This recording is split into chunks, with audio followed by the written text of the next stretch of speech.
L'histoire commence par montrer un empire opulent connu sous le nom de Krishna, où les citoyens exploitent les pouvoirs mystiques de la pierre de quartz pour conjurer la magie à tous leurs caprices. Au milieu de ce monde d'émerveillement et d'enchantement, nous sommes présentés à deux individus qui font exception à cette règle, Rigar Haro et son jeune frère Regars. Ce sont des anomalies dans ce monde de magie, naissant la capacité de manier la précieuse pierre de quartz. Ils sont ostracisés, traités durement et considérés comme inférieurs par leurs pairs et leurs concitoyens. Bien qu'ils soient exceptionnellement intelligents, Rigar est obligé d'abandonner ses rêves de rejoindre l'école militaire de magie car il ne peut pas se permettre l'équipement magique coûteux nécessaire pour exceller dans le programme.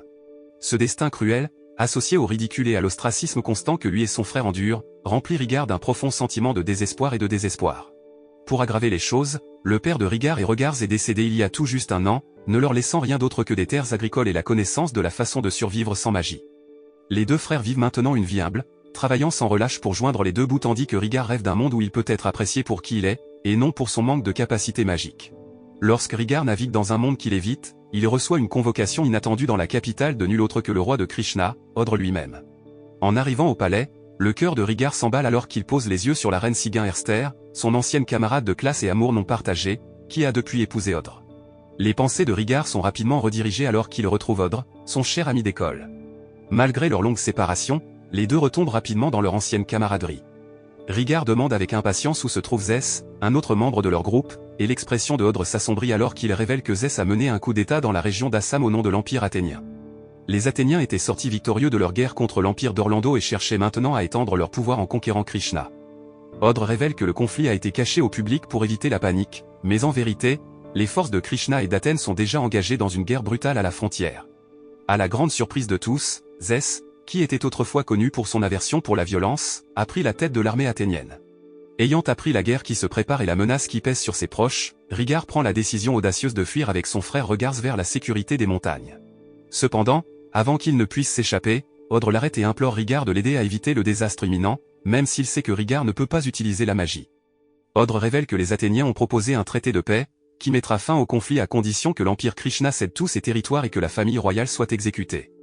À la mention de l'exécution de la famille royale, Rigar est submergé par une protection féroce pour son meilleur ami et amour non partagé, Sigun. Il ne supporte pas l'idée de les perdre et accepte à contre-séure d'aider Odre. Odre conduit Rigar à une mine où un ancien golem, avec une technologie qui n'a pas été vue depuis plus de 1000 ans, a récemment été découvert. Odre espère que Rigar pourra l'aider à inspecter et activer le golem. Alors que Rigar se met au travail pour tester le golem, leur sanctuaire est soudainement attaqué par les forces ennemies. Rigar entre instinctivement dans le golem et tente de l'activer. Cependant, le système de contrôle de la machine est écrit dans une langue ancienne que Rigar ne comprend pas. Malgré cela, il fait confiance à son instinct et appuie sur un bouton, faisant monter le golem hors de la grotte et détruire les cristaux environnants. Rigar est à la fois émerveillé et terrifié alors qu'il commence à réaliser le véritable pouvoir du golem qu'il pilote. Le golem noir de Rigar atterrit alors devant la machine ennemie. Il essaie frénétiquement de localiser le panneau de contrôle, luttant toujours pour déchiffrer l'ancienne langue. Dans un moment de panique, il marche accidentellement sur une pédale qui propulse son golem vers l'ennemi, attaquant le pilote adverse Lee. En réponse, Zès, le capitaine athénien et ancien camarade de Rigar lance une contre-attaque qui assomme Rigar. Lorsqu'il reprend conscience, il surprend Zès et Odre discuter de leur plan. Alimenté par un sens de la justice, Rigar décide de capturer Zès et de le traduire en justice. Cependant, Zès s'avère être un adversaire redoutable et les tentatives de Rigar pour l'appréhender sont contrecarrées. Alors que les choses semblent sombres, Baldr, un général militaire de Krishna, arrive avec des renforts, forçant Zès et son équipe à battre en retraite. Au milieu du chaos, Sigun se précipite aux côtés de Rigar pour s'assurer qu'il n'est pas blessé. Rigar la rassure qu'il est indemne et poursuit en expliquant que le golem nouvellement découvert peut être opéré sans utiliser de magie. Le lendemain, Rigar est sommé de rejoindre la bataille de Krishna à la porte nord du royaume. Sigun est visiblement inquiète pour la sécurité de Rigar, mais ils comprennent tous les deux que sa présence sur le champ de bataille est nécessaire, surtout avec la possibilité que Zès dirige une armée ennemie pour attaquer les forces du royaume. Alors que Rigar arrive à la porte nord, il se retrouve à nouveau face à face avec Zès. Zès révèle son plan pour la guerre à venir et exhorte Rigar à convaincre Odre de se rendre. Cependant, Rigar refuse d'accepter les conditions inhumaines d'Athènes, et avant qu'ils ne puissent poursuivre leur discussion, Zès menace de tirer sur Rigar s'il ne se rend pas. Il avertit qu'un général athénien impitoyable nommé Borcus est en route avec plus de 200 soldats golems pour attaquer la capitale. Au début, Rigar pense que Zès bluffe, mais Zès lui tire dessus de manière inattendue. Rigar est sous le choc de l'attaque et se réfugie immédiatement à l'intérieur de son golem, désespéré de s'échapper. Lorsque Rigar se cache du golem ennemi contrôlé par Lee, elle le repère et lance une attaque. Rigard esquive habilement les tirs du golem, mais le combat se transforme rapidement en combat rapproché, le laissant submergé. Le golem de Rigard n'a pas d'arme à feu, il est donc obligé de compter sur son épée pour se défendre. Dans un moment de désespoir, il tente de fuir, mais il est bientôt sauvé par un golem contrôlé par un pilote suivant les ordres de Baldr. Le pilote attaque sans relâche le golem de Lee, dans l'intention de la tuer. Dans un effort pour épargner la vie de Lee, Rigard supplie le pilote, l'exhortant à ne pas tuer leur ennemi. Cependant, le pilote est impassible, expliquant qu'ils sont au milieu d'une bataille brutale et doivent agir de manière décisive. Pendant ce temps, Lee profite de la distraction pour tirer et tuer le pilote du golem de Krishna. Alimenté par la rage et le chagrin, Rigard lance une attaque sur Lee, utilisant sa lance pour désactiver son golem. Il implore Lee de se rendre, mais elle refuse, choisissant de mettre fin à sa propre vie à la place. Rigard est dévasté par la perte soudaine de 2 vies en quelques instants. La gravité de la guerre à laquelle il participe maintenant devient trop réelle et le poids de ses décisions pèse lourdement sur lui. Plus tard dans la nuit, Sigyn essaie de réconforter Rigard après l'incident tragique, sachant le bilan que cela lui a coûté. Le lendemain, Rigard se rend sur la tombe du pilote décédé des suites de ses actes. Là, il rencontre la femme enceinte du pilote, et la culpabilité qu'il ressent pour la mort de l'homme pèse lourdement sur lui. Peu de temps après, Baldr s'approche de Rigard avec une offre de rejoindre la prochaine mission. Baldr est déterminé à empêcher Odr d'abandonner et de se sacrifier. Cependant, le poids des événements récents a laissé Rigard se sentir vaincu et découragé. Il rejette d'abord l'offre et envisage de quitter complètement le champ de bataille. Alors qu'il s'éloigne, Rigard se souvient du conseil de son père selon lequel fuir face à une mort certaine n'est pas nécessairement un mauvais choix. Mais quelque chose en lui dit qu'il n'est pas encore prêt à abandonner. Avec une détermination renouvelée, il se retourne et décide de retourner à la guerre et d'aider son meilleur ami. Quelques jours plus tard, Rigard s'enrôle comme membre des forces armées de Krishna et devient le chevalier personnel de Odr. Après avoir préparé le golem noir, Sigyn lui explique comment faire fonctionner la machine. Peu de temps après, Baldr informe Rigard des mouvements de l'ennemi, l'incitant à lancer une attaque contre les Athéniens. Dans le feu de l'action, Rigard parvient à abattre l'un des golems ennemis.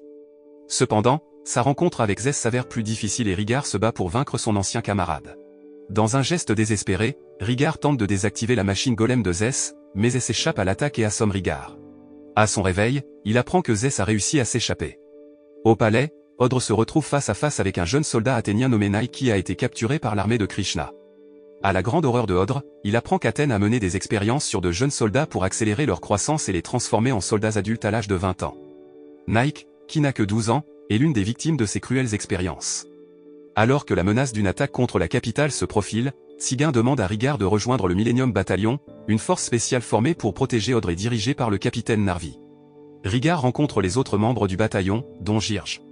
Cependant, les choses dégénèrent rapidement lorsque Rigard et Girge s'engagent dans une bataille acharnée, forçant les autres membres à intervenir et à arrêter le combat. Préoccupé par le bien-être de Rigard, Sigyn le rencontre pour discuter de sa situation dans l'équipe avec Girge. Rigard la rassure qu'il peut se débrouiller et qu'elle n'a pas besoin de s'inquiéter pour lui. Malgré la tension au sein de l'équipe, Rigard reste attaché à son devoir et déterminé à protéger son pays de la menace imminente de guerre. Cette nuit-là, Baldr se confie à Rigard sur le passé troublé de Girge. Son père a été emprisonné pour avoir tué son camarade, un fait que Rigard a du mal à croire.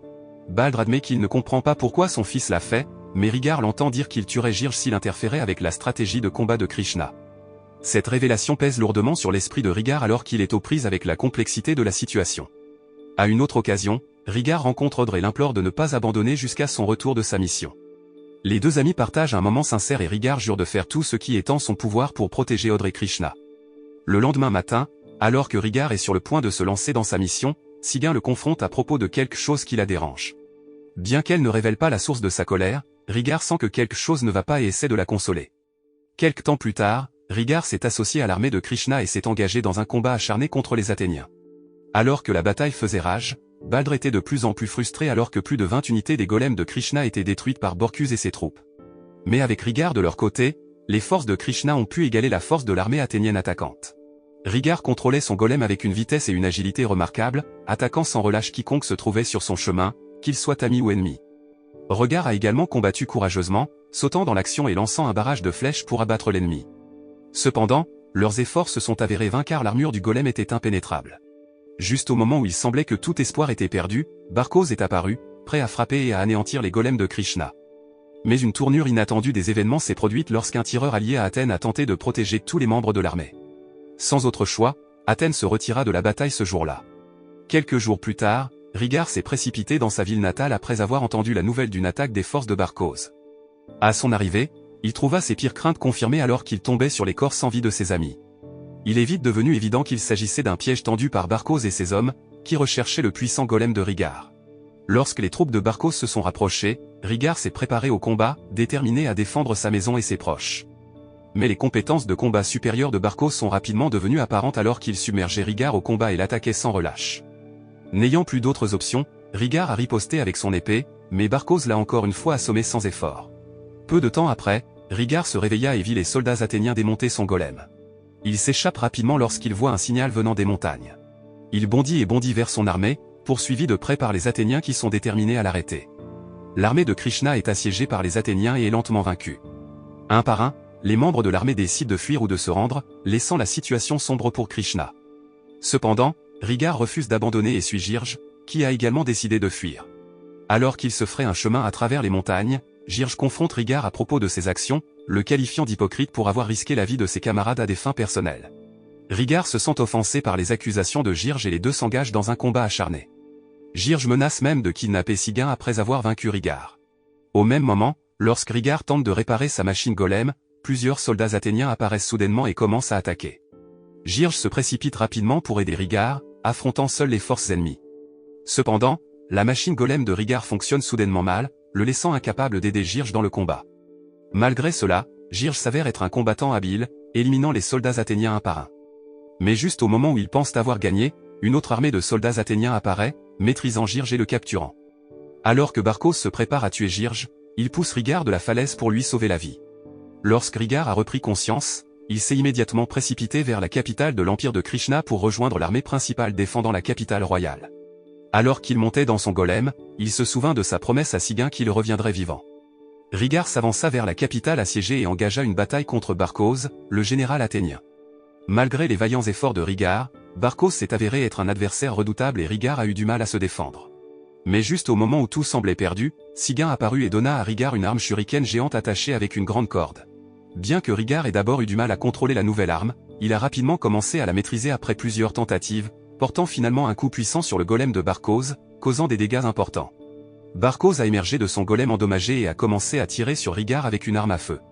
Cependant, Rhaegar, déterminé à protéger sa patrie et tous ceux qui l'avaient soutenu, ont riposté avec acharnement et ont finalement réussi à vaincre Barkos en tuant le général athénien avec son arme.